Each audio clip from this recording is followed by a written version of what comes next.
So my name is Michelle Hyde, and I started in this community as a parent when my son was diagnosed with autism when he was just under 2 years old, and he just turned 21 this past weekend. So we've been in the community for quite a while. Following his diagnosis, I got really involved in legislation because I realized the people that were coming to my home to support me, including my service coordinator, who were very, very helpful. I really got curious about who was funding that. I knew I wasn't paying for it, so who was? And what I learned is that tax dollars are paying for a lot of the services and supports that we were receiving. So I just kind of made the connection that if it's taxes that are paying for it, it's legislators that are making decisions about the services and supports. And so I just really got involved with that aspect of advocacy for him, for our family, and for others. And then from there, I became a service provider. So by day, I provide behavioral services for mostly for students in school. However, we've done home services, adult services, residential day programs, et cetera. So we do that as well. So that's just a little bit of background about me and where I came from and how I got to where I am now. In the chat, I'll put one more time the link to the handout. There's a handout that goes along with the training tonight. It has all the same information, some additional links and things for you to reference, and you should be able to download that and keep it for your records, because I know you're going to love this training so much. You're going to want to go back and review it again and again. I know some of you are here for the third or fourth or fifth time with us tonight. And I hope that, we can, that things will be a little bit new and different for you, that you'll learn something different. So let's go ahead and get started. We always like to start with just a little bit of history. So the Lanterman Developmental Disability Services Act, that we now refer to as the Lanterman Act, was signed into law in 1969 by then Governor Ronald Reagan. And that's a picture there of Governor Reagan signing what might be the Lanterman Act or some other piece of legislation with Assembly Member Frank Lanterman and others. This law gave individuals with developmental disabilities and their families the right to services and supports that they need to live in their communities alongside their non-disabled peers. It outlines the rights of individuals with developmental disabilities, including things like how regional centers and service providers can help people who are served by the system. It outlines what services and supports they can get. It states how to use the individualized program plan or the IPP to get needed services. It talks about what to do when someone violates the Lanterman Act and how to improve the system over time. So those are just some of the things that are kind of outlined in the Lanterman Act. So why are we here learning about advocacy? Well, the Lanterman Act was initiated by parents who were faced with supporting their children with no community services or sending them to state institutions. So prior to the enactment of the Lanterman Act, those were really your options. It was either to, have your child at home with no services and supports, or send them to a state institution. And parents really fought back and wanted services and supports to keep their children safely at home with independence and learning skills and things and supports that the parents needed to do that.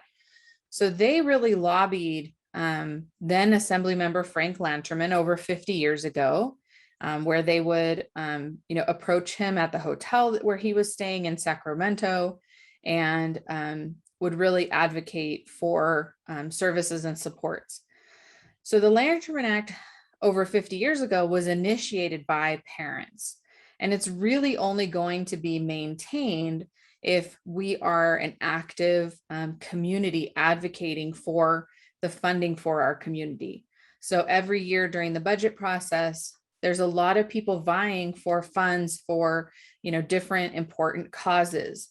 And if we're not a group that is vocally advocating for support for our community, that support from the legislature and the funding from the state could diminish. And we've seen that over the time, and we're going to talk about some of those things tonight.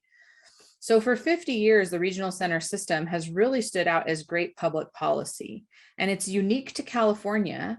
No other state has anything really similar to a regional center system. So often when I'm advocating, in other states or talking to people from other states, they really look to California as this example of how we can really actively support people with developmental disabilities in their homes and in their communities really successfully. But we need to advocate to make sure that that continues. So state and federal legislation impact the supports and services that our community receives. And when I say our community, I'm really talking about community families, service providers, and individuals with developmental disabilities. So both legislation from the state and federal level impact those services and supports. But again, because it's California and it's fairly unique with our regional center system, it's mostly state legislation and policy that impacts the services and supports, although there is some interaction with federal legislation, and we're going to talk a little bit about that. So state legislators are often the ones making decisions about services and supports for our community. So it's really important that those legislators that are making those important decisions really understand the impact of those decisions on the families in our community. And they won't really know that unless we are vocally, sharing that with them and advocating for things that we need. We know best about what our community needs. And those legislators have to know a lot of different things. They have to know everything from water and transportation and widget making and business to services and supports for our community. So we really need to make sure that we make those connections with them so that when they're making those decisions, they really have our community in mind. So that advocacy is really, really important. And we really need to continue that advocacy over time if we would like to preserve and maintain the promise of the Lanterman Act. So at North LA Regional Center, there's 21 regional centers across the state. Over the last 5 or 6 years as I've been doing this work, but long before I was doing this work, North LA has really actively engaged with legislators and is often seen of the 21 regional centers as an example of a regional center who really does this well. And because of that, our legislators, which we have 11 of them, 11 state legislators that represent the North Los Angeles County Regional Center area, they are often amongst the first to vocally support our community and to stand up and advocate for our community. And it's really due to the relationships that have been built over time that they understand our system and our community. Sometimes the issues that we're facing are very intricate, and we now can go to a legislator like Senator Scott Wilk, Senator Robert Hertzberg, and explain those intricate issues and get their help and support. Some of the other legislators, they may understand the importance of advocacy for our community and the importance of services, but they may not understand all those intricacies. So we've been really lucky at North LA that we've built those relationships. We've really maintained them over time so that we can actively seek their support with the issues that we're facing.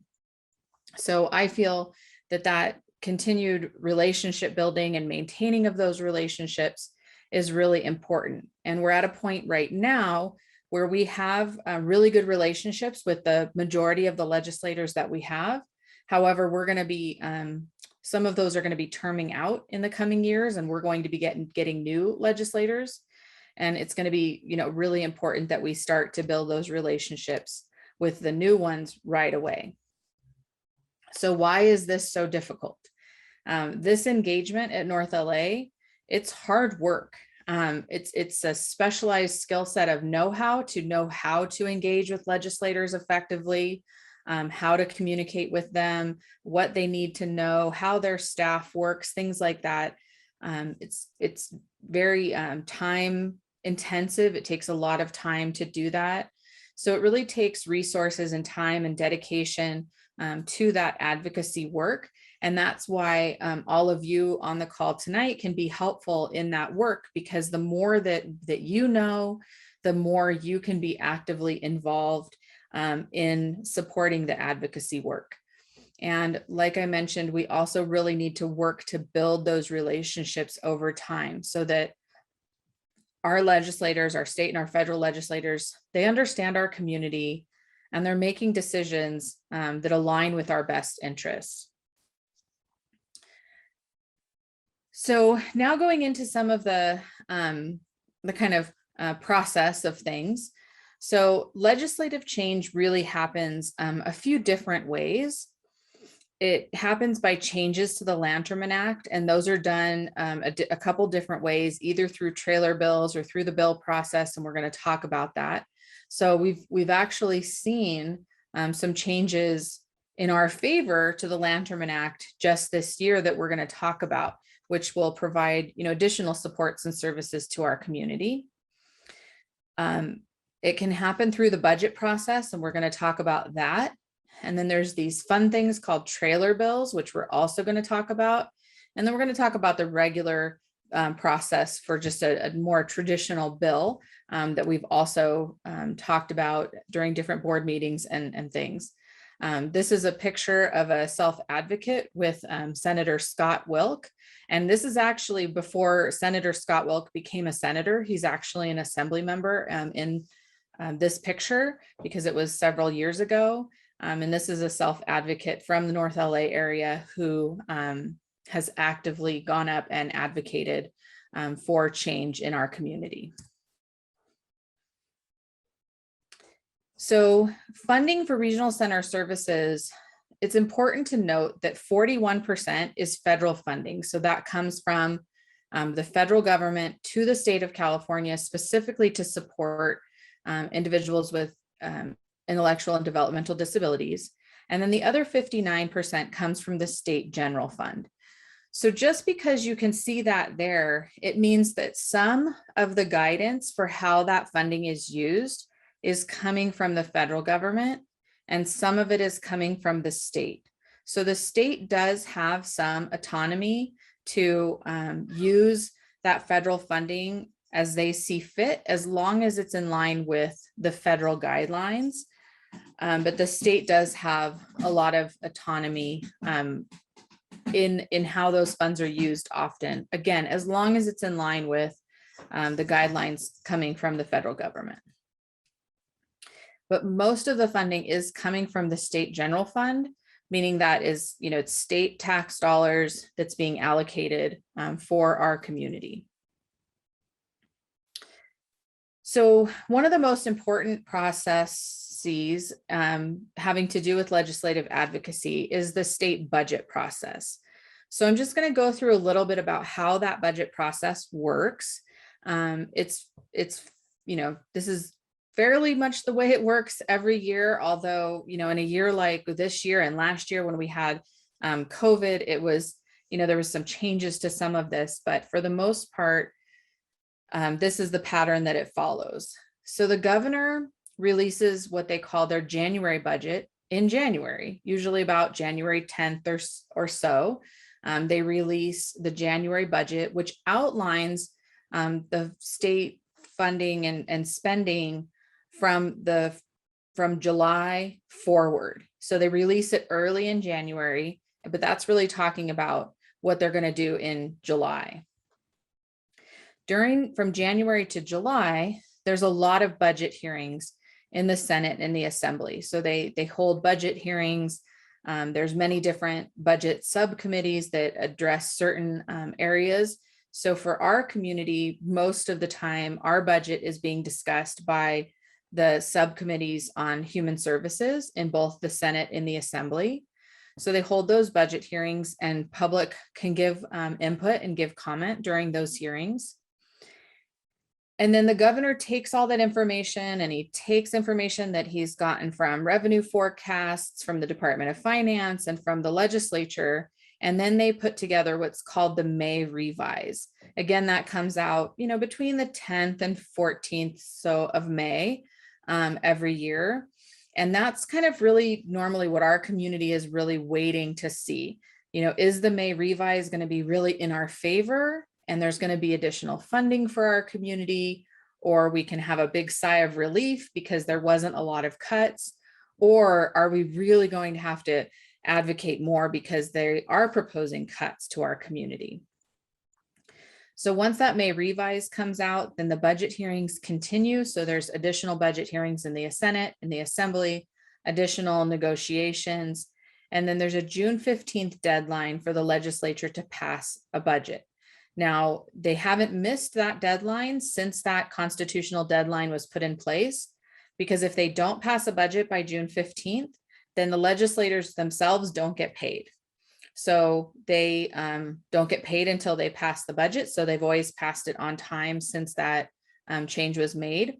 However, this year, they did pass a budget by June 15th, although people were calling it a placeholder budget or a blank budget bill, because it didn't really have all of the details that we needed to know exactly what was going to happen for our community. So it was a really interesting, kind of event. I've never really seen that happen before, but it does happen with other bills. So it's not something completely unique, but it was just, a unique year because of COVID and other things going on.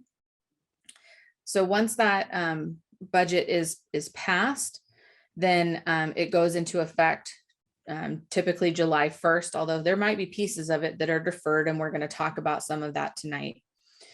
So there is public involvement in the budget process, and that's done through either attending those hearings and having your voice heard. Typically, you would, as a member of the public, you would attend a budget hearing that has to do with the area of interest that you want to speak on, and you may stand in line with, however many other people. I've seen hundreds of people in line to give testimony on issues surrounding, the budget and during budget hearings. So the public can be involved by giving testimony during hearings. They're now allowing remote testimony because of COVID, and that might continue in future years where we're allowed to give remote testimony. So you don't have to travel to Sacramento, you just have to sit in front of your computer and you can give that testimony. There are also a lot of the budget hearings, like we talked about, where the legislators will review the budget process and have their voice heard on certain issues that are of importance to them. This year, we saw a lot of really vocal support from the legislature for some of our issues. So that was really great, where we may have communicated to the legislator, but the legislator was actually the one making comment during hearings about the importance of things like service coordination.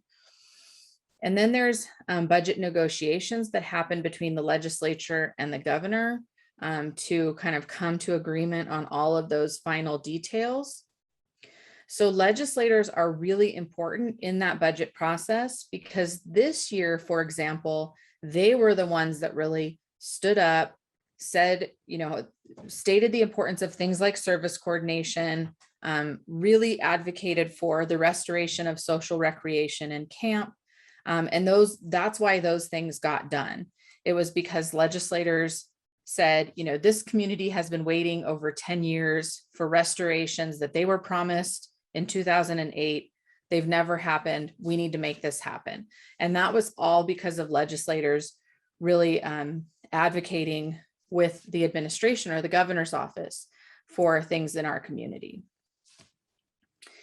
So along with the budget process, which we just kind of talked about, there's also budget trailer bills. And they're called trailer bills because they trail the main budget bill, and they make changes needed to implement the budget. So they make changes like restoration of social rec and camp, because that was in the budget. They make changes like provisional eligibility for Lanterman Act services for 3- and 4-year-olds, because that was something that was in the budget. So these are actually the language changes that are needed, and they often change the Lanterman Act to implement that new budget. The process is very different than regular bills. Often there's one trailer bill for all human services issues, which is a lot more than just regional center issues. It's everything from DHCS and like a lot of other issues. So it can be hundreds of pages, one trailer bill, and there's going to be dozens of trailer bills to implement a budget like we had this year. So dozens of trailer bills. A trailer bill is can be hundreds of pages with all of these very intricate changes. So it's really important that our community really be active in this process, because it happens very quickly. And sometimes things will show up in trailer bill that we really weren't anticipating. There typically is both a Senate and Assembly version of these trailer bills that are usually exactly the same, but only one will actually go through the process. So they just kind of pick whichever one is moving through the process faster, and one will move and the other one will just kind of stay put. And the other thing that's different with trailer bills is that they can take effect immediately upon the governor's signature. So some of those changes will happen immediately when the governor signs the trailer bill, versus regular bills that would take effect typically January 1st or January 3rd after the year after the governor signs it. The trailer bills take effect immediately, although sometimes you see things that are deferred. So even though the governor signs it, it would take effect immediately. It might say things like in 2022 or 2023, this will happen.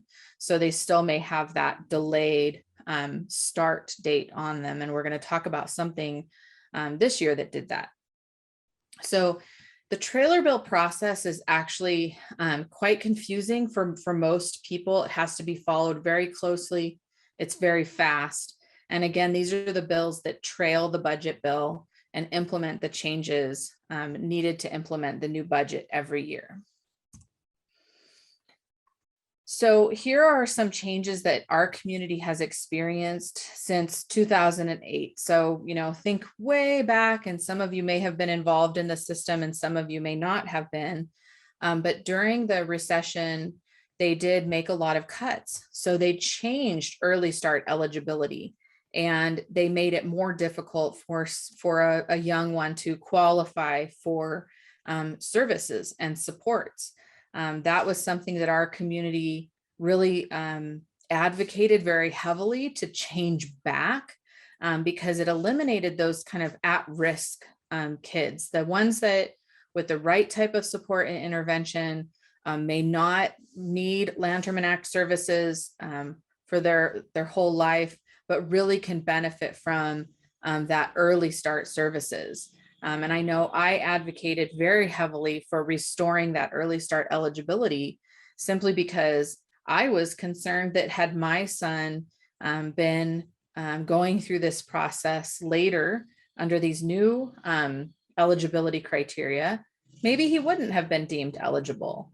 And I know for him, early start services really made a huge, tremendous difference. Now, he did continue on to need services after the age of 3, but for him, that was really a beneficial start for him. So we advocated for that criteria again to revert back, and they eventually made that change. I'm not even sure exactly what year they made that change, but they eventually did. In 2008, 2009, we saw the elimination of social recreation and camping services, along with some educational services and things. That was just restored this year. So we've seen, over 10 years where that service was eliminated. And we were promised back in 2008 that these were recession era cuts and they would be restored as soon as economy recovered and we kind of came out of the recession. Well, we came out of the recession and not a lot changed. We also saw the introduction of the uniform holiday schedule, which many in our community refer to as the uniform furlough schedule because it's just 14 days where people cannot receive services. There was also caps on respite service, including elimination of respite for early start. So all of these changes came through trailer bills, along with some other ones, but these are just kind of 4 of the really big ones that happened back then, that our community now has had to advocate for restoration of all of these things that were kind of taken away during the recession of 2008. So hopefully you're kind of seeing the importance of some of that advocacy, because if we just sit back and we don't say how important these things are, then, they might not ever change. So, a really great story is my son was with me and advocating in Sacramento with our then Senator Steve Knight, so many years ago, and we were talking about restoration of early start. And he said, Senator Knight said to my then, 12, 14-year-old son, roads are important too. Talking about, need for funding for infrastructure and roads. Well, my son, having no filter and being that young, said to him, "Are you kidding me? I'm talking about people and people's lives, and you're talking about roads." Really just emphasizing the point that, early start was really, really beneficial for him and could be for a lot of other people. And here's a senator, kind of comparing it to the need for funding for roads, which didn't set well with my son. So, those conversations I think are really important. And even though my son probably should have filtered a little bit, I was very proud of him in that moment because, yeah, we were talking about people's lives and their future and their progress. And, roads are important too, but sorry, I care about people more. And that's just where my values lie. So some things that we saw this year during the budget process, so just kind of bringing us up to current, we had a lot of influx of funding because of all of the COVID relief, because of the budget surplus our state had this year. So our community during this year's budget process really benefited. It was, historic influx of funding and support for our community. We really should be very happy with where we kind of ended up this year. So things like there's funding for COVID-19 response. So we know, people are still requiring alternative services, and our community is still struggling with kind of returning to traditional services. And so there was additional funding there for that. They also did implement some provider rate increases several years ago that were supposed to sunset, and they decided to continue those supplemental rate increases, which means that providers will be able to continue to receive the same rates that they have been over the past few years, which is really important because we've seen a lot of changes over the last few years, especially when it comes to increases in minimum wage, that providers would really struggle if those rates were reduced. We also saw the elimination of that uniform holiday schedule. So they just, kind of eliminated it, took it off the table, so we won't have to have those 14 days where services are not provided. So those kind of things are really important. And so for just those two things alone, there was $527 million allocated for that, along with $257 million for the COVID-19 response. Some other things that were, and this is not a comprehensive list because that would take a very long time, probably an hour, to go through all of the changes that were made for our community this year. So I'm just really trying to hit on some of the highlights. But there was also $4.3 million allocated for emergency preparedness to help regional centers and service coordinators really ensure that the community is prepared for emergency, but also help people in the community ensure that they're prepared for emergency. They're doing a direct support professional training and certification. So they allocated $4.3 million for that. So that's just training of our direct support professionals, those people that provide that one-on-one support, and trying really to professionalize their role in the community. There was also a bilingual differential for DSPs. So if you have a direct support professional who speaks different languages, they can get a differential, an increase in their wage, which again is really important because we know that it's really hard to serve all the different communities and languages within our community. And so that will really help providers. There were some changes to the competitive integrated employment program and the paid internship program that were positive to enhance those programs. They also did some employment grants and ongoing implementation funding of $10.3 million for the self-determination program. So another thing that was really important to our community and people had vocally advocated for is that ongoing funding for those who are transitioning into self-determination. Some other things that they did is they extended Lanterman Act provisional eligibility to 3- and 4-year-olds who meet certain criteria. So that's, again, really positive because we know those early years are really, really critical, especially for our young ones who are showing any type of delay or possible disability. And it just makes that so parents don't have to kind of rush to get that diagnostic process done. And they can still benefit from services while they're 3 and 4 and while they possibly are working on getting a determination of eligibility for the long term. So I know, again, for me as a parent, that was a really stressful time when my son was approaching 3 years old. And I knew he had to have eligibility to continue with those services afterward, but he was still, so young that it was hard possibly to make that decision. They did allocate $61.8 million for service coordination, but that's not going to begin until 22-23 budget year.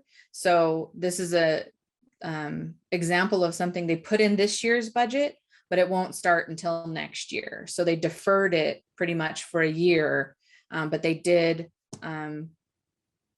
state that they were going to go ahead and fully fund service coordination across the state to bring those caseload ratios down. They're also going to phase in a provider rate study that was done in 2016. So they're going to do $89.9 million in 21-22 budget year, and then $1.2 billion over the next 5 years to phase in the provider rate study. That was a rate study that was, again, initiated by the legislature, done by an organization called Burns and Associates. And it's, again, thousands of pages long, but really important because it basically stated our community and our service providers were drastically underfunded, and we needed $1.2 billion to bring us up to where we should be so that people are accessing the services and supports that they need. So other things that they did this year, the list goes on.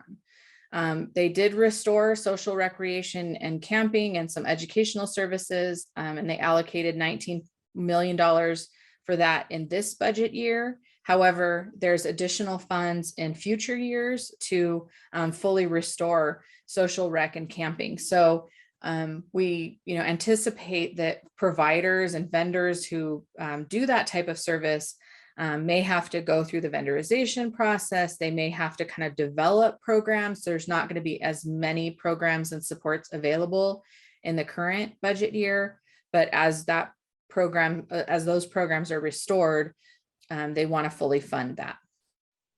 They also funded a community navigator program that's going to happen in collaboration with the Family Focused Resource Centers and DDS. And then they also restored a legacy cut to SSI SSP that, again, was kind of a recession era cut that was made. So you can see that the budget process this year did a lot. It did a lot to restore things in our community that we've been waiting on for over 10 years. You know, there were cuts that were made in 2008, and much of it was just restored this year in the 21-22 budget year. Plus some. So they did some other things too that weren't cuts from 2008, but are really going to help bring our services and supports in line with what is needed to really support our community. So they did some things like address equity that we're going to talk about a little bit as we continue to go through.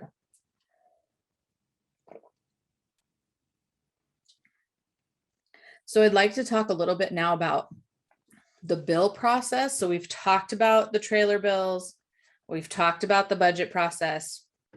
Now we're going to talk about just regular bills.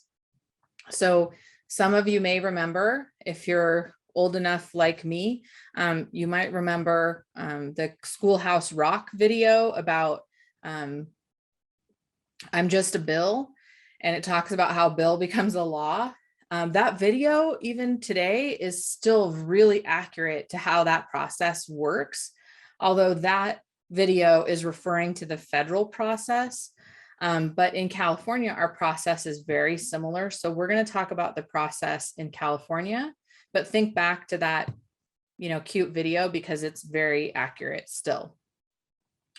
So what happens is you have an idea, and whether that idea comes from a legislator or comes from a citizen, the author is the legislator that's going to then introduce it. So it goes from an idea to the author, and then it goes to introduction. So tell a little story is I was advocating in Sacramento with a North LA board member, and it was a rainy day in Sacramento. I know we don't really remember what rain is, but it's like water falling from the sky. And this person uses a wheelchair, and ordinarily we would have just, you know, gone over to the Capitol. I would have walked, she would have used her chair and would have been fine. But because it was raining, we didn't want to do that. So we were trying to get accessible transportation, and we had a lot of difficulty getting accessible transportation that morning. So we finally made it to our meeting with our legislator, and we weren't late, luckily, because we had been really on top of it and been trying to get there in a timely manner. But we explained that we were kind of in a rush, and we apologized for being in a rush.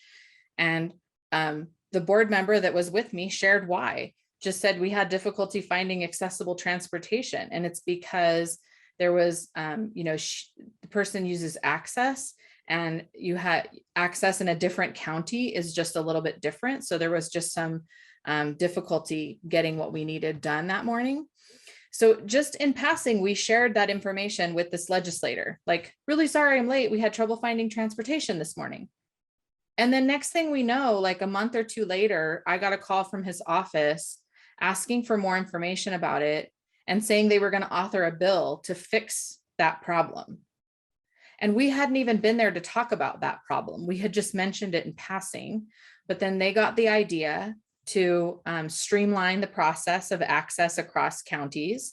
That bill was introduced in the legislature. It went through this process that we're going to talk about, and it was signed into law simply because we had a conversation about it with a legislator who cared enough to fix the problem.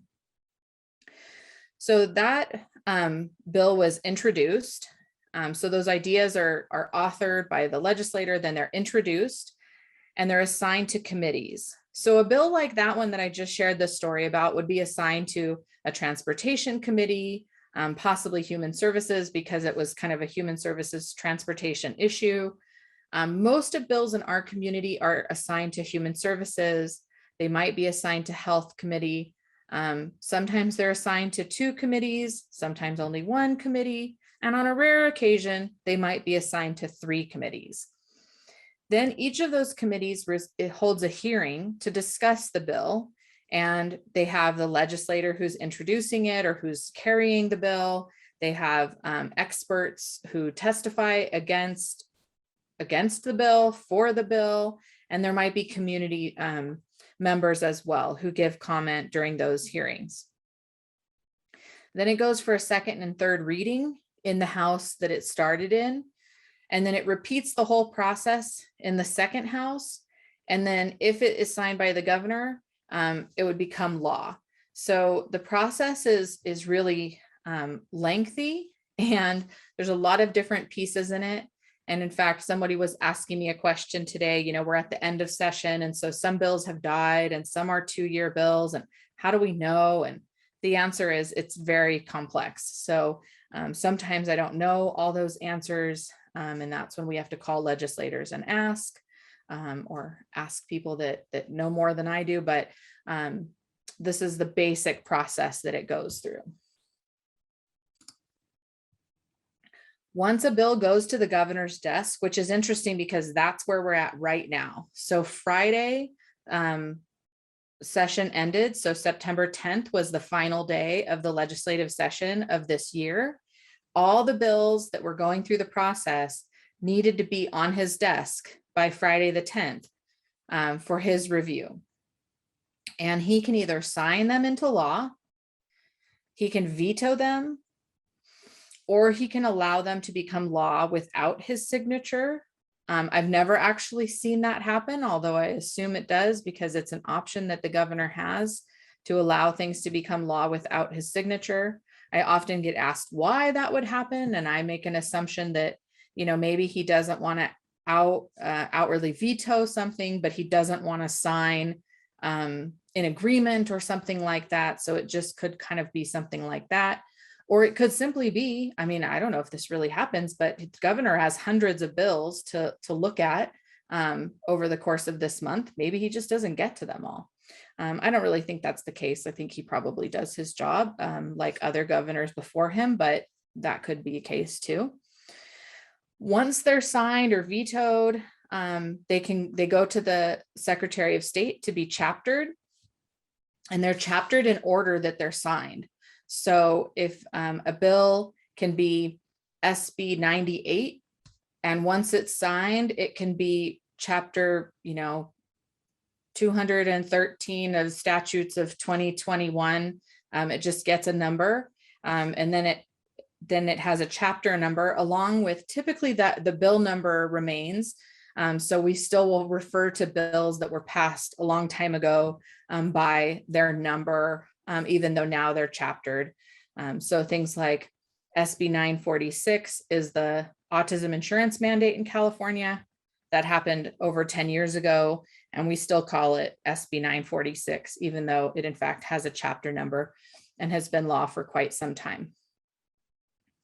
Another interesting thing is that when governors veto bills, they oftentimes submit a veto message along with their veto, which explains why they're vetoing a bill. So that's always interesting to see, what their thoughts are and why they're vetoing a piece of legislation, especially if it relates to our community. I always want to read those.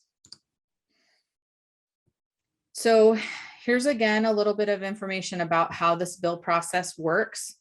So just want to give a different visual because it is can be a complex process. So a bill will start in the House of Origin, which is the house that the legislator belongs in. So for example, this transportation bill that was introduced, it was introduced by Assembly Member Lackey. So at the House of Origin was the Assembly. So it started in the Assembly. It went to those committee assignments and those hearings. It went to a floor vote. It passed through the House of Origin, and then it has to repeat the whole process again in the Senate. So there's a point in the year every year where Senate bills all move on to the Assembly and Assembly bills all move on to the Senate. And if they don't meet those deadlines, then they either die or they become 2-year bills. So California has a 2-year legislative process, which means that bills do have 2 years to make it through this entire process. So bills that didn't make it to the governor's desk by September 10th of this year can keep moving through the process in January.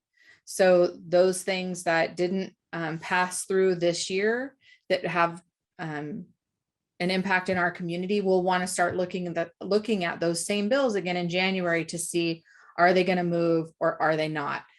Sometimes they are in fact dead, but sometimes they can be resurrected when when the author asks for something called reconsideration, and then they can keep moving.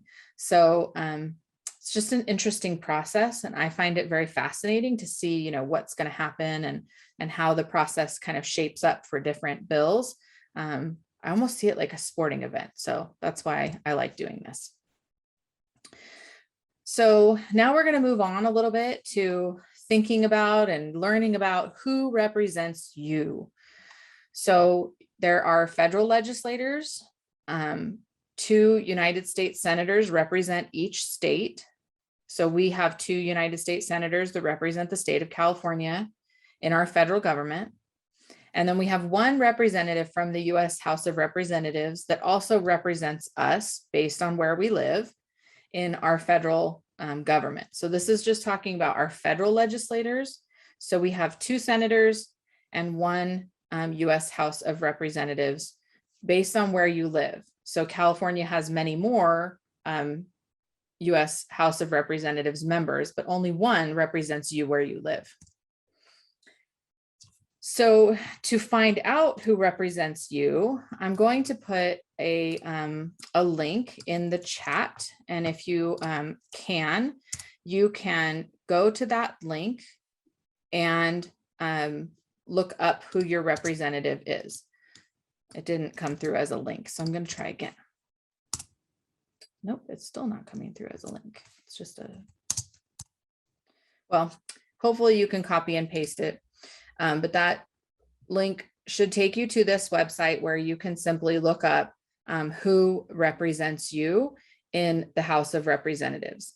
So in the United States Senate, all of us in California are represented by Senator Dianne Feinstein and Senator Alex Padilla.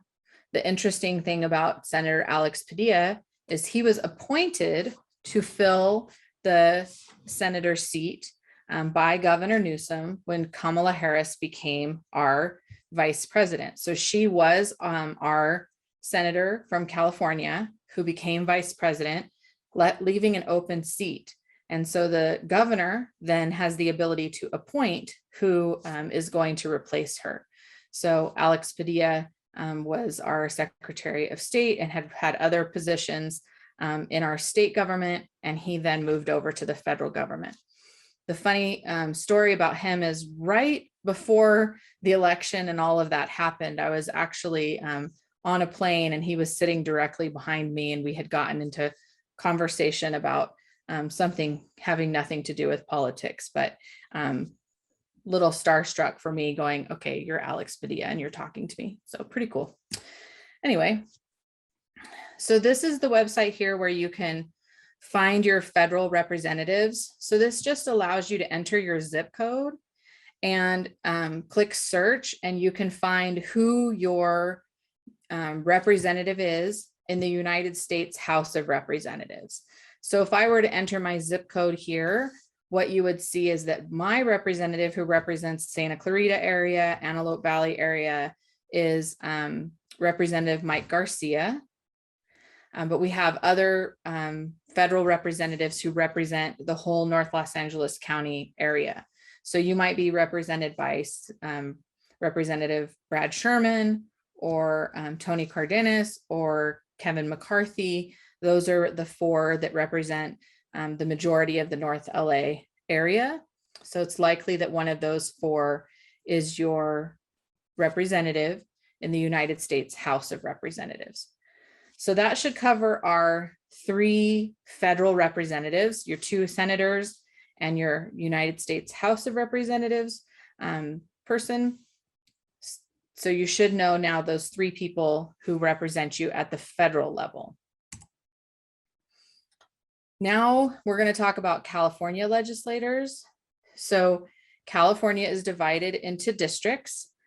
We have 40 Senate districts in our state, and we have 80 assembly districts. So a Senate district is twice as big. It covers twice as many people. So I was talking with Assembly Member Scott Wilk when he was an Assembly member. And I said, do you ever think you're going to run for Senate? And he said, no. He said, I represent 500,000 Californians. And that's enough for one person. That's a lot of responsibility. I don't think I want to be responsible for 1 million people. So 1 million people live in each of the Senate districts. But then just a few months later, he did in fact run for Senate and won that Senate seat and has become a leader in the Senate. He's now the minority leader in the Senate. So he's the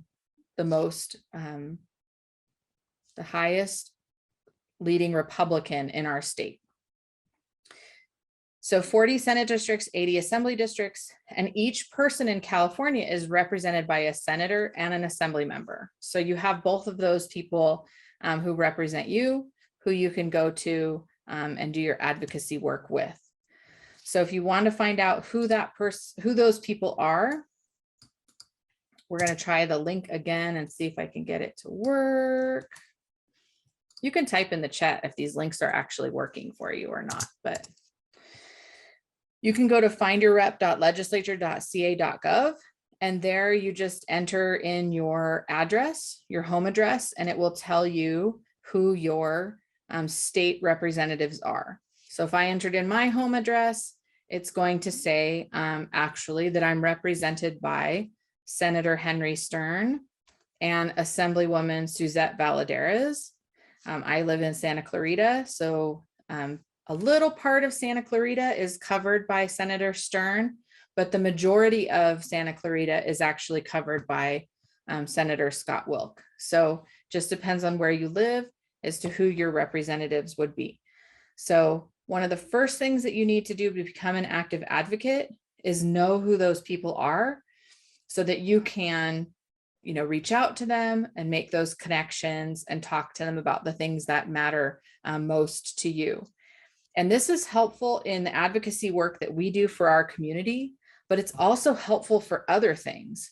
So randomly, I applied for a driver's license during the pandemic and it never got sent to my house. I called the DMV and I couldn't get them to send it to me. I couldn't figure it out. I had spent like 4 or 5 hours on the phone with the DMV to try to get it figured out. And I finally kind of lost my patience and I called my state assembly member. I called their office. I explained what the problem was, and the staff member I spoke to fixed my problem in about 15 minutes, called me back and said, they're going to send you your driver's license. You should get it in 14 days. Let us know if you don't.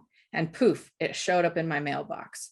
So you never know what kind of help your local assembly and senators can really help you with. I know a lot of people have been reaching out to them for EDD support during this crazy time. I heard from a staffer from Assemblyman Tom Lackey's office today, and they said their office still continues to do about 50% of their work is having to do with EDD. So they can be really helpful for a lot of different things. If you're facing issues relating to government, it never hurts to give them a call and see if they can fix a problem in 15 minutes that you have tried for 4 or 5 hours to fix. So that's just my story. So in California, we have a 2-house legislature. So we talked about the Assembly and the Senate. The cool thing you see here about the pictures is that they're color coded. The Assembly, everything's green. The carpet's green, the chairs are green, the drapes are green, the walls are tinted green color. It's very green on the Assembly side. And this is modeled after Parliament in the UK, where things are color coded too. So green is representative of agriculture and the common person, kind of that from the ground. And then that red of the Senate in the upper house is that red of royalty. So in our state, neither house, I mean, they do call the Senate the upper house, there's less senators and they do represent more people, but they don't really have additional power or more power than an assembly person. It's just a different house, different committees, everything happens differently in the two houses, but there's no real power differential. But even in the Capitol building, so you can see these pictures, this is of this assembly floor and the Senate floor. In the annex, which is where most of the legislators actually work, it's the building that's kind of next door to the old ornate Capitol building. It's more of an office-y type building, but even the floors there are tinted red and tinted green. And the benches are often red or green, depending on what side of the building they're on. And the building is split so that the Senate offices are on one side and the assembly offices are on another.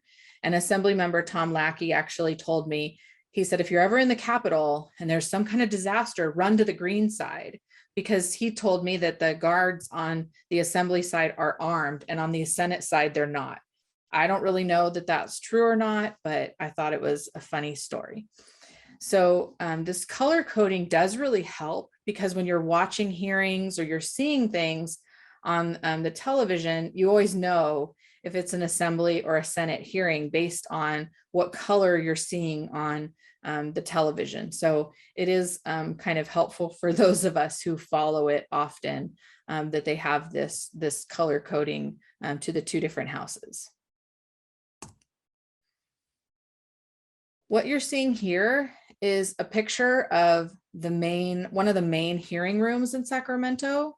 So I just like to show this picture because a lot of us are never going to get an opportunity to be in Sacramento, but this is a hearing room where you would have a budget hearing, or if it's a bill with a lot of involvement, you might have a bill hearing in a room like this, although they're usually reserved for things like budget hearings. So the people sitting up at the curved dais at the front, those are going to be the legislators who are on the committee. Their staffers are going to be up there. And this is a pre-COVID picture, so nobody's wearing masks, but they all would be if this were current. So the staffers and the legislators on the committee sit up at the dais. That table in the middle that you see, that's going to be people testifying. So if it's a budget hearing and we're discussing DDS issues, so issues related to our community, you're going to see people like Nancy Bargeman and Brian Winfield, people from DDS sitting at that table, giving their testimony. It might be people like Department of Finance or the Legislative Analyst's Office often sit at, that big kid table right way up at the front when they're giving their testimony. And then when their part is over, they all get up and leave, and new people come who are now going to give their testimony. And then if you were attending a hearing, or if I were attending a hearing, we would be sitting at the very bottom of the picture, probably even kind of off camera, because the first several rows are reserved for legislators and their staff who are coming into the hearings either to testify, get ready to testify, or just listen to the hearing. And then the public sits behind.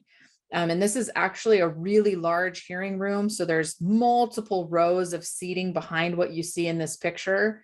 And there's also a balcony area. And sometimes for budget hearings in our community, this is packed. It's full, standing room only. There'll be even people waiting in the hallway. So if you don't get there early, you don't get a seat, you don't get a good seat. And budget hearings can be, 4, 5, 6 hours long. So if you're going to go, you may want to get in line early and get a seat so that you're not standing up or having to observe from the balcony.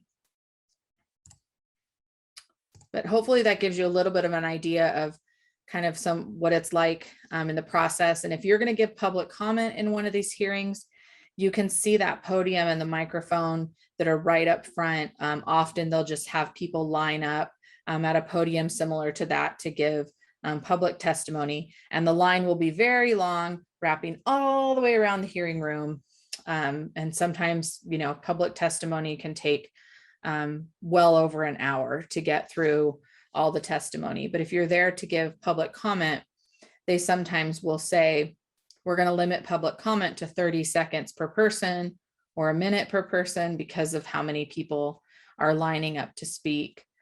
Sometimes they limit it to just your name and support or opposition, so it's very quick. But sometimes they allow you to share a little bit more about your position or why you're there. So hopefully this gives you a little bit of idea what that's like. And now we're going to shift focus a little bit to talk about the legislative priorities of North Los Angeles County Regional Center. So every year the board kind of outlines what their priorities are. And so the priorities of the board right now are things like increasing service access and equity, reduction of regional center caseload ratios, professionalism of direct support professionals' wages,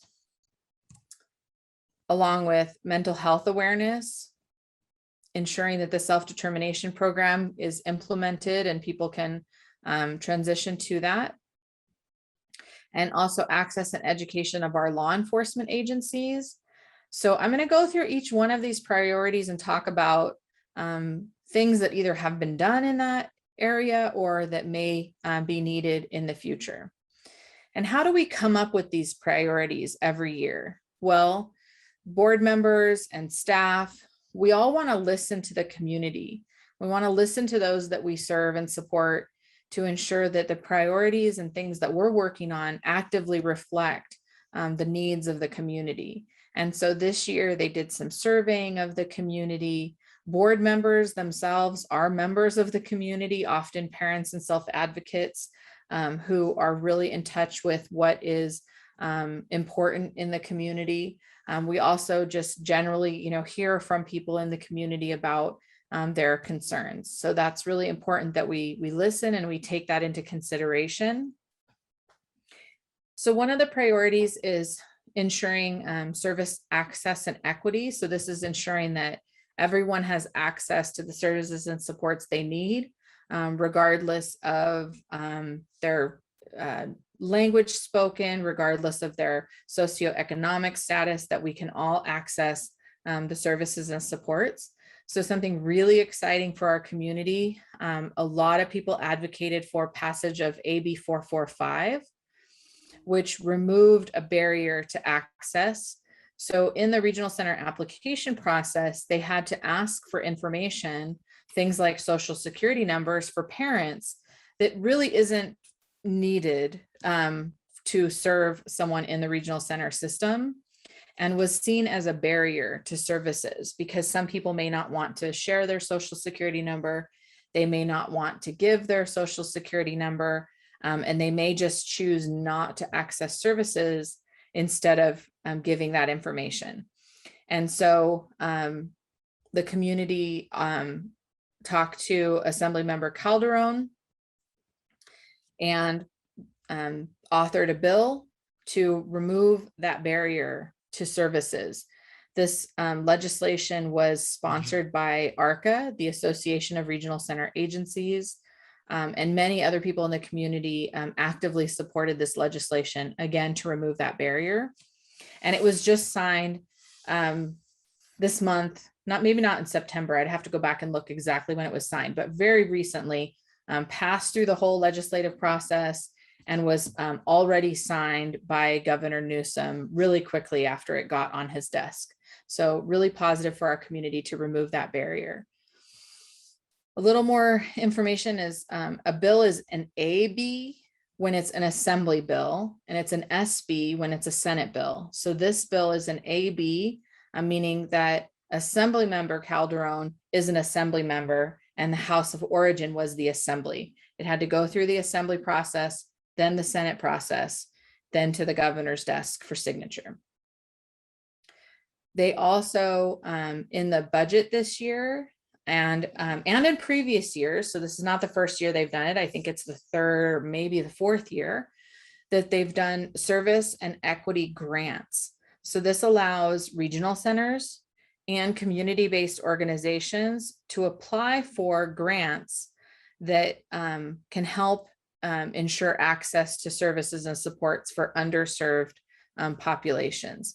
So things like adding in the family navigators at regional center, and other things that regional centers have done to really promote access and really reduce those disparities.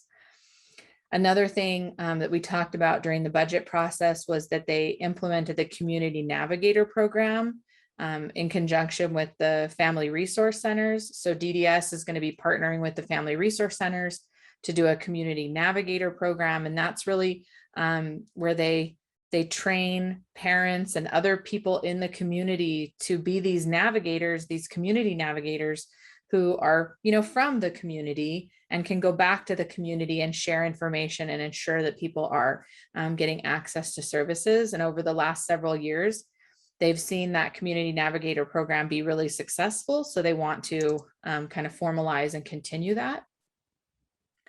They also did some funding for implicit bias training for regional center staff and service coordinators so that we can ensure that we're aware of those bias and we're ensuring, greater access and equity, and just really educating everyone in our community to ensure that people are getting the services and supports that they need. So we can see that there's been a lot of work done in this one priority area. It's nowhere near solved because we still have the disparities. If you look at the data, we need to continue to do more work in this area, but it has been being done for several years, 4, 5, 6 years. They've been really trying to move the needle on this issue and ensure that people are getting access to services. Another thing they did in service access was do enhanced caseloads to ensure that people that are having low or no expenditures of services, so they're not receiving services, that they have service coordinators who can specifically reach out to them to determine what their needs are and why they may not be utilizing services. Another priority area for North LA and the board was a reduction of caseload ratios. So, the big win for our community this year was that full funding for service coordination, although it's not starting until next year. And what that means is that, there's not going to be funding for reduction of caseloads right now. And we're going to have to continue to fight to ensure that that does that gets done in future years. So that advocacy on that is still going to be really important to ensure that the legislature meets that commitment that they made to us this year. But hopefully we will see that funding for service coordination increase, and we can see service coordinator ratios be brought down to more where they need to be. So we know that service coordinators are often your first line of defense. I remember 18 or so years ago, the first person that came to my house to talk to me about my son's disability was a service coordinator from Regional Center. And I just felt that she had, dropped into my living room with all this amazing information and support. And I wanted to hug her and hold her hand and never let her leave, because I felt like she knew how to help my son and I didn't. So I'm still super grateful and will be forever for my service coordinator who, was that first line of defense for me and my family in helping us navigate my son's disability. They're also doing, like I talked about, enhanced service coordination for people with low purchase of services. So if you're not accessing services, you might get assigned to a service coordinator that has a smaller caseload so they can really reach out and do that coordination that they're so great at. They also are doing lower caseload ratios for people with really complex needs. So, as a service provider, I have provided service to some people who really have high service needs, and it takes a lot of coordination to ensure their safety and ensure that they have the services and supports they need to, live in their community safely and have all of the benefits of community living. So they are having smaller caseloads for some of those really high need individuals. And what we saw this year was really vocal support from the legislature. So we saw people like Assemblymember Frazier standing up in hearings and vocally advocating for reduction of caseload ratios. He was very vocal, as were other members of the legislature, whether it was writing letters to the budget committees or standing up and speaking on this topic during hearings. We had a lot of vocal support from the legislature to get this done. This did not show up in the January budget, and I don't even believe it showed up in the May revise. And it was only put there because of vocal support from our legislators in our state that we might actually see this change in the future. So another area of priority is professionalism of DSP wages. So, we know that those direct support professionals are really important. They're the ones that are actually coming over to help your family, to help you access the community, and to, do the hard work of helping people live their best life. We need to make sure that those people are recognized and paid accordingly. So what the legislature so far has done is they continued those provider rate increases that were going to sunset. So they were going to end, and they decided to continue them, which means that providers can continue to pay their staff higher wages to do the work that they do.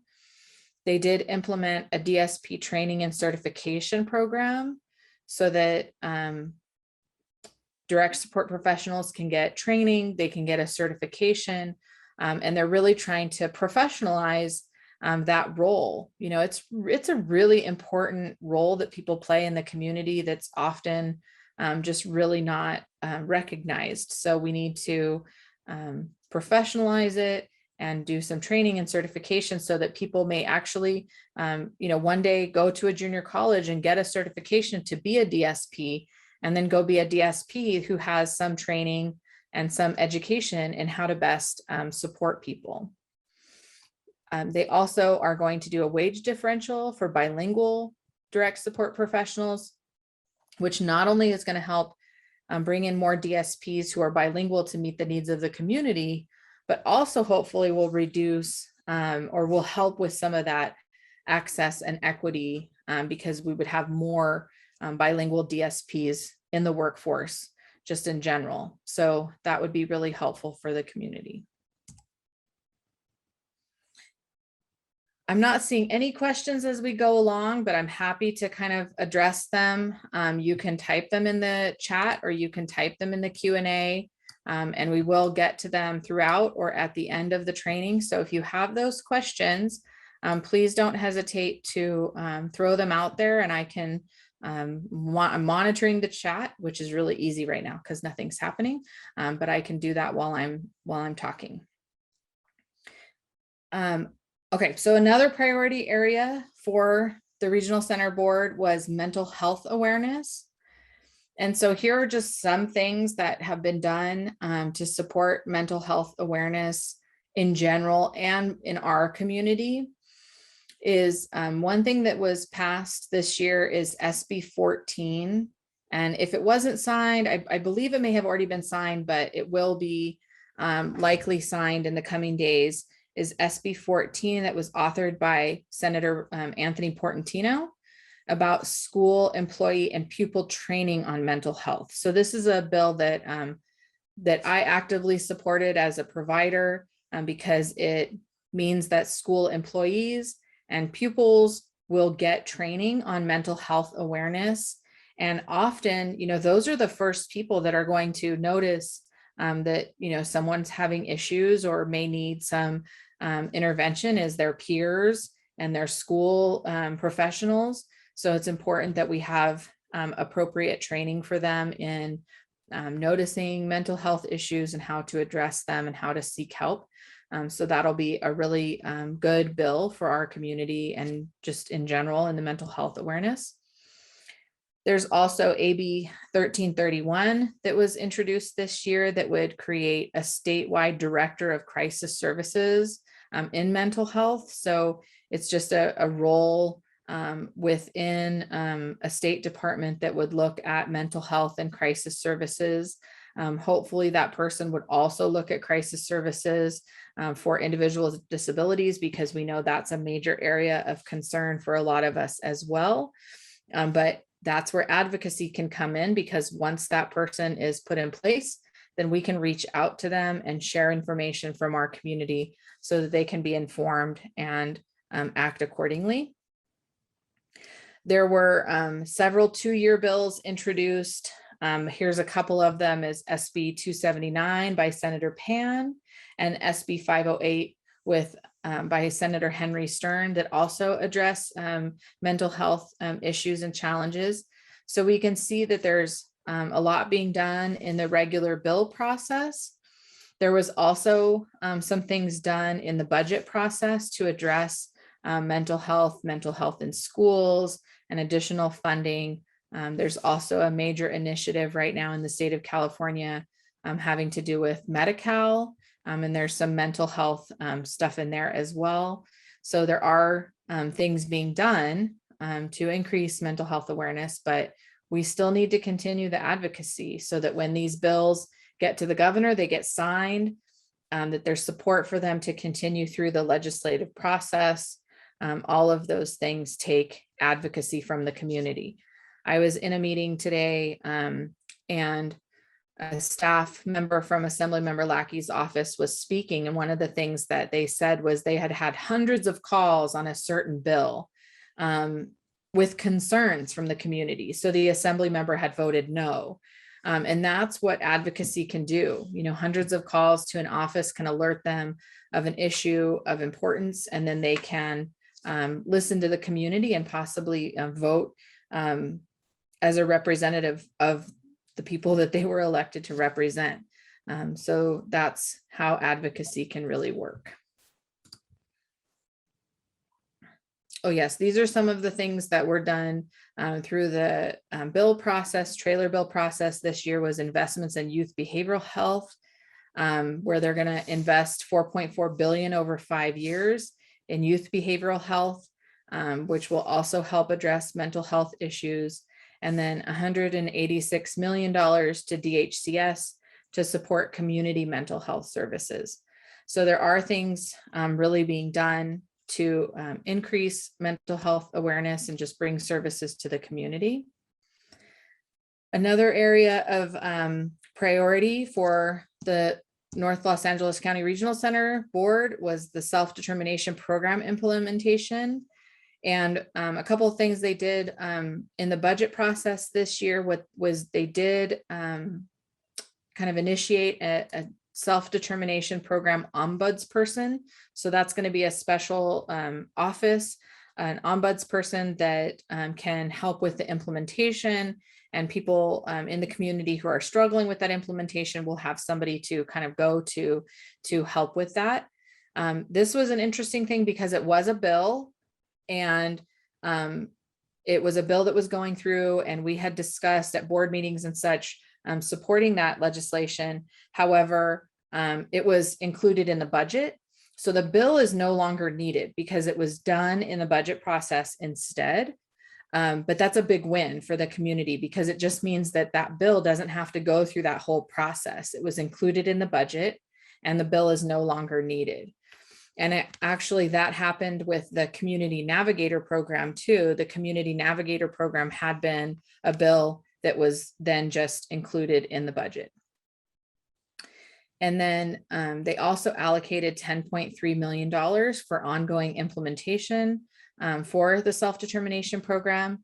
So again, you can see how the priorities at North LA are kind of aligning with things that are happening at the state. And because of all of the advocacy, those things are being done, and we're moving the needle on things that are important for us. The Next priority was education for law enforcement. And there wasn't a whole lot done this year through the budget process or through the bill process to kind of deal with this issue.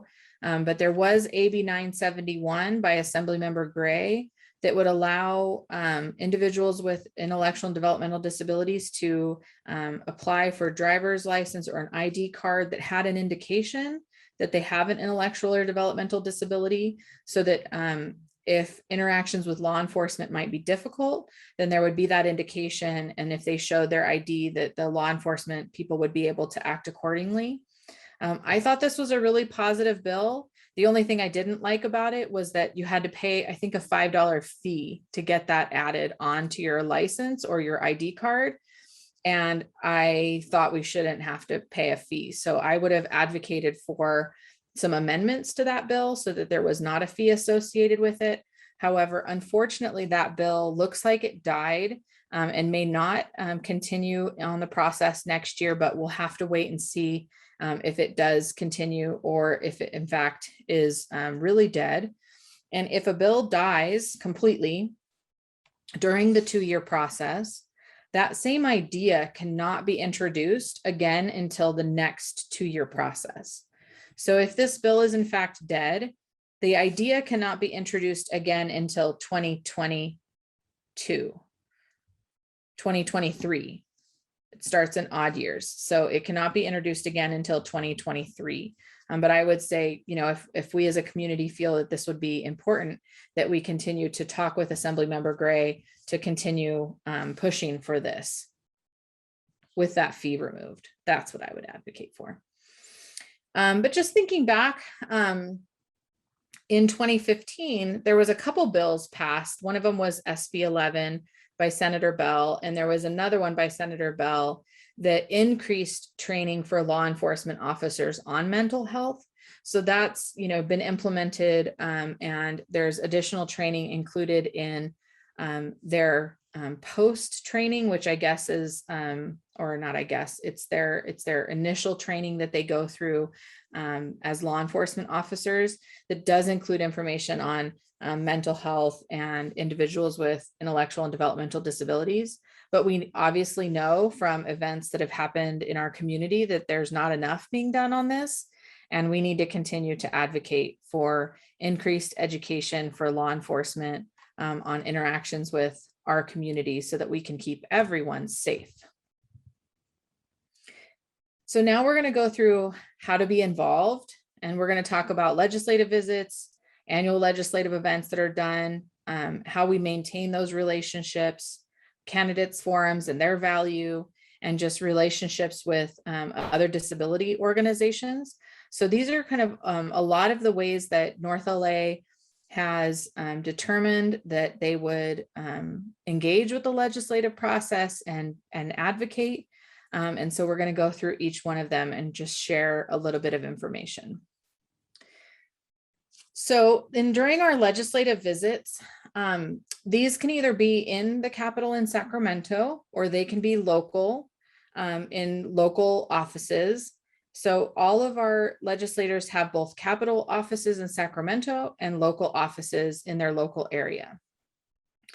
And these are now being done a lot virtually. So we're looking at setting some up in the coming months that would be still virtual. So everybody is, a lot of people are really seeing the benefit of virtual meetings because there's no travel, and it's very, it's very easy for people to access. I think especially for our community, it makes it much easier for people. So what do we do during our legislative visits? Well, often we start by sharing appreciation for the things that they have done and the work that they've done in our community. So the picture that you see here is a group of the community, and we were meeting with Senator Henry Stern in his Sacramento office in the Capitol, and he had really advocated very heavily for funding for our community. And you can see that board in the background, and that's a letter that somebody blew up that he had authored to support our community, and people were signing it for him as a thank you. So sometimes it's a lot about sharing that appreciation and also sharing what that funding or what those changes will mean for your family or our community, so that they can really understand when they're making those decisions, the real life impact that that has for the people that they represent. So during those visits, we share information about our community. We let them get to know a little bit about our role in the community, our lives, the services and supports that we either provide or we receive. So in this picture, there's a self-advocate who is sharing about the services and supports she receives. There's a family member who is sharing about the services and supports that their child and their family receive. And there's a regional center staff member who is sharing the importance of funding to regional center and service coordination. And then there was a service provider who is sharing information about the services and supports that they provide. And that allows the legislator to really get to know our community. And then we can also share our concerns. So concerns about the lack of training or education for law enforcement, or caseload ratios being too high, or whatever those concerns might be. Because we start to develop those relationships, we can then share those concerns. And depending on the legislator's knowledge of our community, we may be able to share more of the intricate issues. So for example, Senator Henry Stern, who you see here in this picture, he was a staff member for Senator Pavley before he became a senator himself. And he already had knowledge about our community because of how involved Senator Pavley had been in our community and in our issues. So he had really learned from her. Then he became a senator himself. And so he has always really vocally supported our community and understood some of those intricacies. So he can solve some of those more difficult problems that other legislators, because they may be newer, don't really understand. So meeting with them really lets them get to know our community and really understand the issues that we face and the importance of, certain services and supports for our community. So typically when we do these legislative visits, the talking points for the visit are developed by the agency hosting the meeting. So if it's a North LA visit and we're planning it and we're hosting it, then we would develop those talking points. But for example, the picture that you see here is a mixture of people from North LA County Regional Center and I believe Tri-County Regional Center, who also Senator Stern is one of their legislators. And these were ARCA meetings. When we have an ARCA legislative visit, those talking points and the things we're going to focus on are really developed by ARCA. And when we're participating in those meetings, we're kind of agreeing to speak on those topics that we agreed to speak on. Part of the reason for that is the meetings are really short. You would get like a 15, 20-minute max meeting with a legislator, and you really have to try to stay really focused on the topics that you're there to speak about, because if you get sidetracked or you start talking about something else, you may lose focus and just lose time. And legislators also, can get distracted and start thinking about and talking about other things. So it's really important that we stick to the talking points that we're there to speak on. And another really important thing is that everybody gets an opportunity to share, because, you can see there's self-advocates in this picture. There's a family member, there's a couple family members. And actually the man standing right next to Henry Stern in this picture had an amazing story about his family member that I was there participating in the meeting, and I'll never forget his story either. Very impactful on the reason that it's important for people to move from developmental centers and into the community, which was something we've been advocating for over the past decade or so. So really important that we stick to those topics, and hopefully you can kind of see how those meetings are developed. And often I will participate with other organizations, and I don't have a say in really developing those talking points, but I'm agreeing to participate and advocate for the things that the organization has determined are impactful. So at North LA, we've always done annual legislative events. So there's things like annual legislative breakfast or candidates forums or hosting legislators to come and speak to our community. This is a picture of a couple board members where we actually went to a community event, but because we had developed those relationships with then Assembly Member Christy Smith, we were able to speak to her and get to know her a little bit better. So these annual legislative events allows more community members to be involved, because when we do the visits, it's a small group, maybe 4 or 5 people, but we've had legislative events where there's 300 people from our community who are able to be involved. You want to have that two-way communication. So not only are they hearing from us, but we're hearing from them about the things that are important to them. So we learn about our legislators as well as they learn about our community. And it's really important because our community learns more about the process. So often legislators will share with us, for example, I said earlier that we want to maintain the promise of the Lanterman Act. And so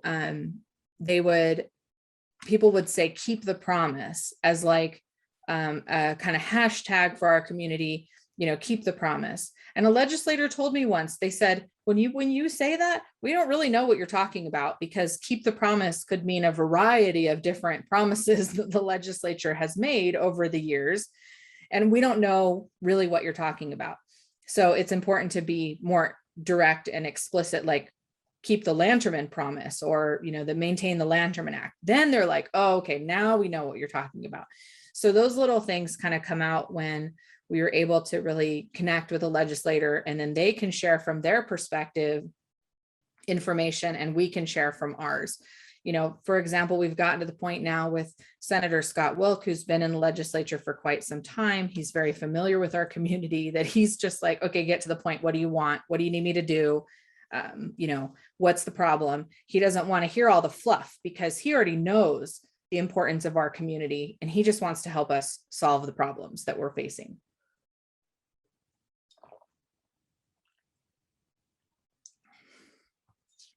So how do we build those meaningful relationships over time?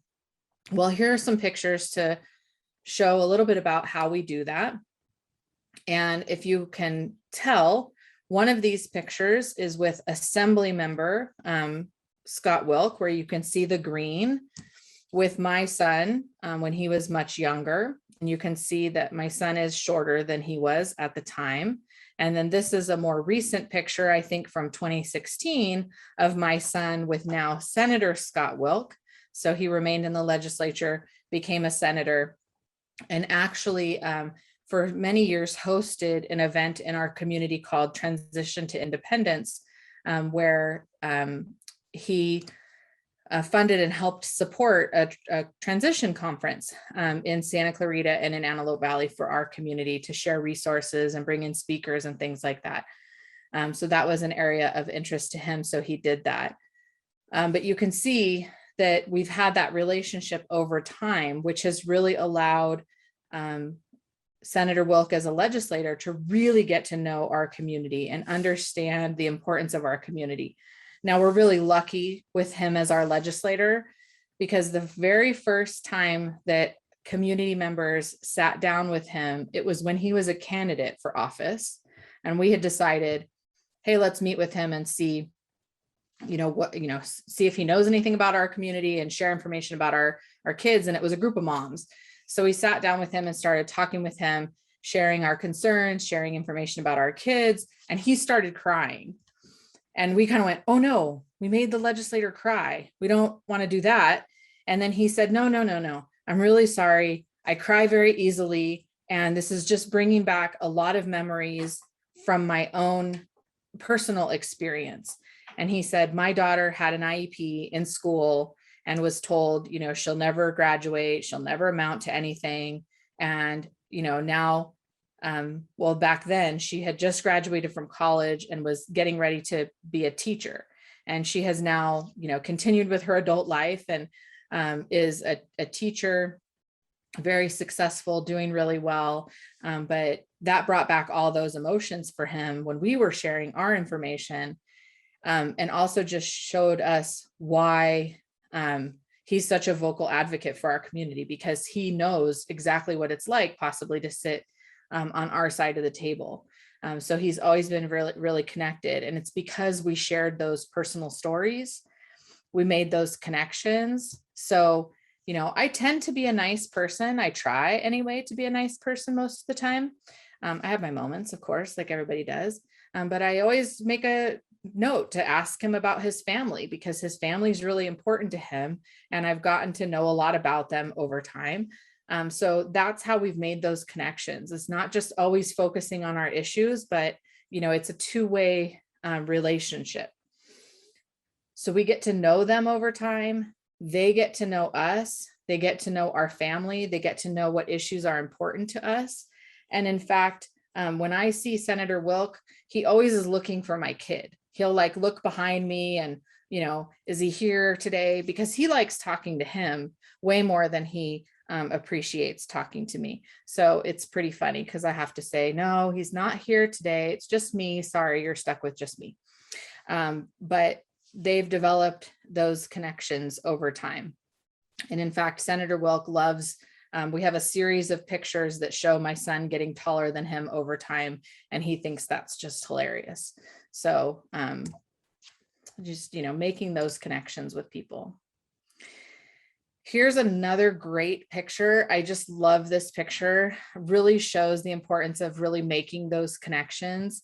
So this is a self-advocate that was in Sacramento meeting with Senator Portantino on the assembly floor. Now, Senator Portantino is a senator, but he likes taking people to the assembly floor because there's actually gargoyles hidden in the ceiling. So they're looking up, and Senator Portantino is showing this young man, the self-advocate, where the gargoyles are in the ceiling. And it's just I think it's a really cute picture because it really shows, you know, how we make those connections. So we were in his office and talking about the needs of our community, and he wanted to take everyone on a tour and show the gargoyles.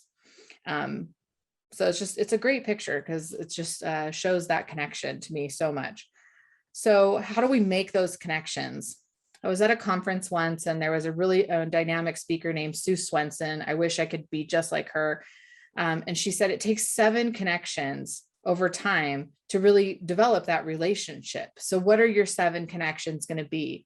Are you going to make a phone call? Are you going to attend a community event? You can like and message them on social media. I was in the Capitol with a colleague. We were sitting in the gallery, which overlooks the Senate floor. And she looked down and she was like, oh, I went to high school with that guy. And he was one of the senators. And I said, oh, you should message him on social media right now. And she was like, but he's working. He's not going to get my message. And I said, yes, just do it and see if he gets it. So she types in a message like, you know, hey, we went to high school together. I'm up here in the gallery and, you know, just wanted to say hi. And then a few minutes later, we see him looking up and waving. So they were, you know, he was on social media and attending to it and got her message. And then we were able to go to his office and say hi in person later. But they really do attend to a lot of that. So you can really develop relationships that way. I know there's a self-advocate in the North LA area who often messages the legislators on social media and shares lots of information with them and invites them over for tea. So you never know what might happen. You can also subscribe to their newsletters, which is really important, not just for advocacy, but just for information. They share a whole bunch of really great information about what's happening in the community, especially safety things like the public safety power shutoffs and that kind of information. So that could be really important for just general purposes. And you can also write a letter, just sharing information, congratulating them on a election or a win, or just, asking them for their support on things. So those kinds of things can be really important. And that's how we make those connections over time. We also at North LA have hosted candidates forums several times. Candidates can get familiar with our community prior to even taking office. So like the story I shared about candidate, Scott Wilk, when he was a candidate for office, is when we started to build that relationship with him.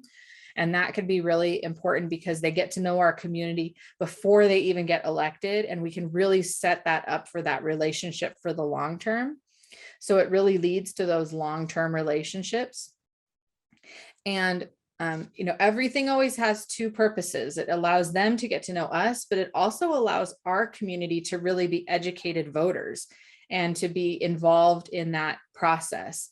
And it can really feel empowering to meet a candidate, hear what they have to say, and then feel really good about voting for them.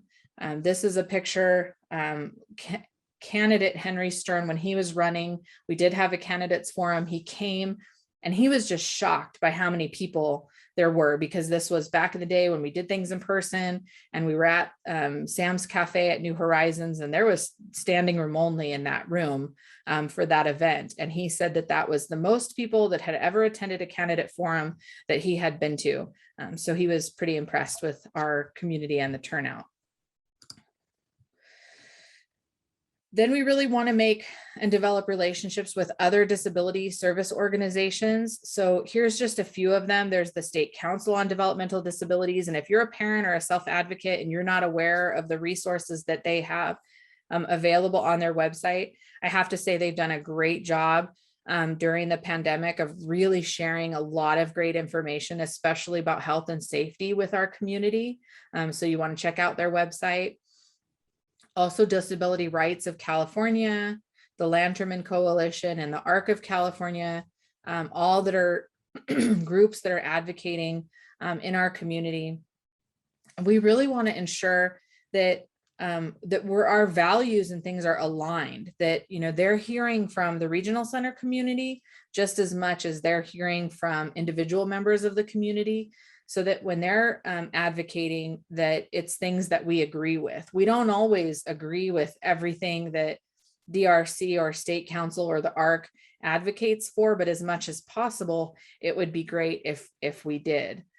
There's also, many, I think 15, 1,600 service providers in the North LA area who also often advocate for services and supports. And again, it would be great if we had those relationships built with that. And we have an amazing vendor advisory committee.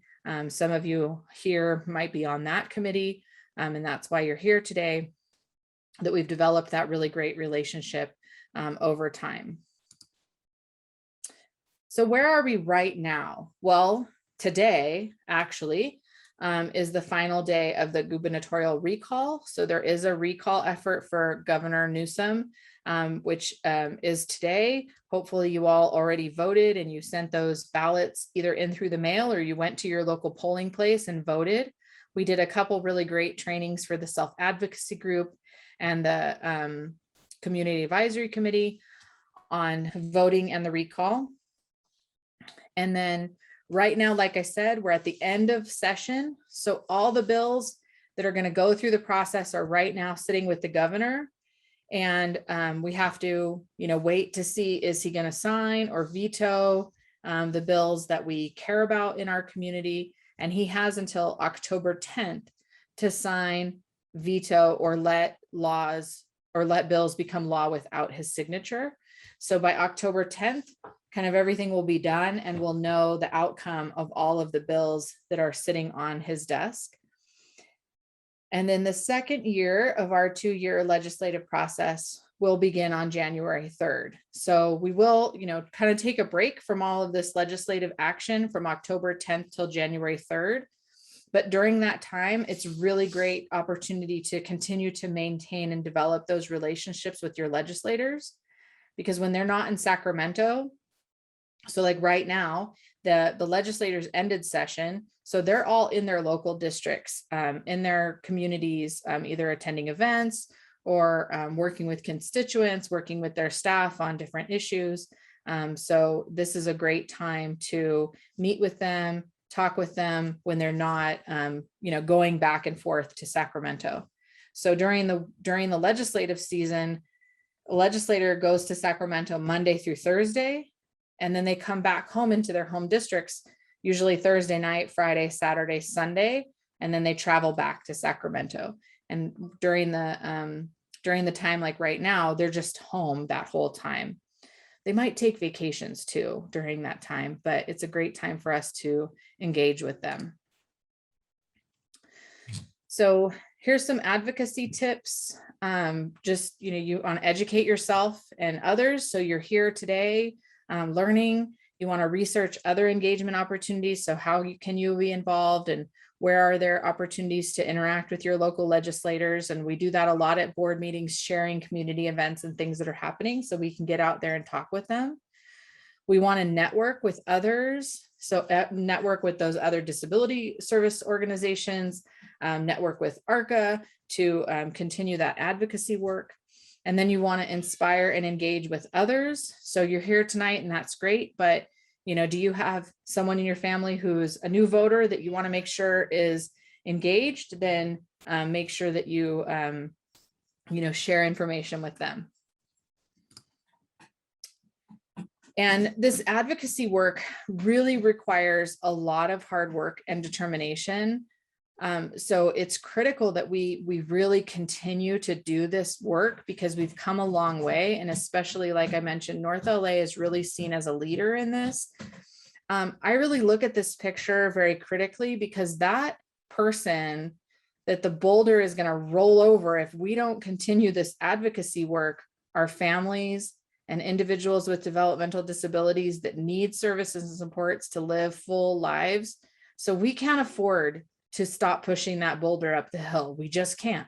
It doesn't matter really, who necessarily is paying me to do some of this work. It is so critically important that we continue this advocacy and that we build an army of people who can do it.